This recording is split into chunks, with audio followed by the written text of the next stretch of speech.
Stop wasting money on store-bought onions. Today, I'm revealing the simplest way to grow a ton of fresh, juicy onions right at home, even if you've never gardened before. And the best part? June is the perfect month to start. When the soil's warm, the sun's generous, and your onions will grow faster than ever.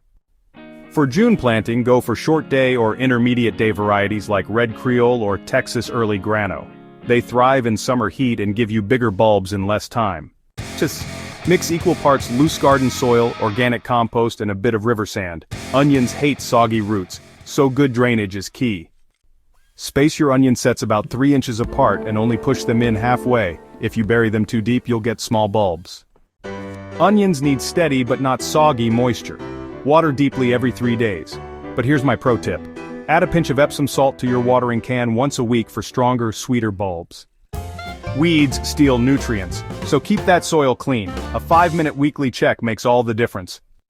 When the tops start to yellow and flop, that's your harvest signal. Gently pull them out, lay them under the sun for a day, and store them in a cool, dry place. See how easy that was? No garden? No problem. Grow onions in bags, barrels, or pots. Don't forget, June's the best time, so start today. If you found this helpful, smash that like button, drop a emoji in the comments if you're growing this month, and subscribe for more home gardening secrets every week. Visual end screen with video suggestions, grow tomatoes all year vertical bar, how to grow garlic at home.